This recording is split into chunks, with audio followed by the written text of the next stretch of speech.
దారి ఇక్కడ నుండి ఆ వేప చెట్టు కనిపిస్తుంది కదా, అక్కడ దాకా మనకి రోడ్ ఫేసింగ్ వస్తుంది. ఇగో ఇది సైట్ మనకి, ఇది కెనాల్ ఫేసింగ్. అక్కడ పొలం కనిపిస్తుంది కదా, అక్కడ నుండి విలేజ్ టు విలేజ్ దారి వస్తుంది. అక్కడ రైట్ పోతే ఇక్కడ ఇల్లులు కనిపిస్తున్నాయి కదా, అక్కడ అది విలేజ్. ఓకే, ఒక 1 కిలోమీటర్ ఉంటుంది మనకు, 1.5 కిలోమీటర్ ఉంటుంది విలేజ్ నుండి.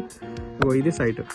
ఓకే, ఇది మనకి రోడ్ నుంచి, ఇప్పుడు కెనాల్ రోడ్ నుంచి ఫస్ట్ బిట్ వస్తుంది మనకి. 4 ఎకరాలు 20 గుంటల సైట్ ఇది. ఇక్కడ మొత్తం మెయిన్ నుంచి అక్కడ దాకా రోడ్ ఫేసింగ్ తోటి మనకి లోపలికి ఉంటుంది. వర్షానికి చెట్లు మొలిచింది కనిపిస్తలేదు.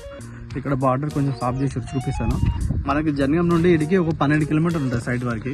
అక్కడ కనిపిస్తుంది కదా, అక్కడ వేప చెట్టు కింద వేప చెట్టు కనిపిస్తుంది కదా, అక్కడ దాకా. అక్కడ నుండి లెఫ్ట్ సైడ్ వేప చెట్టు కనిపిస్తుంది కదా, ఆ దాకా వస్తుంది సైడ్ మొత్తం.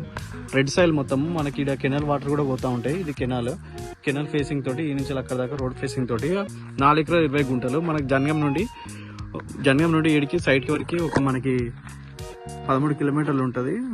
క్లియర్ టైటిల్ మనకు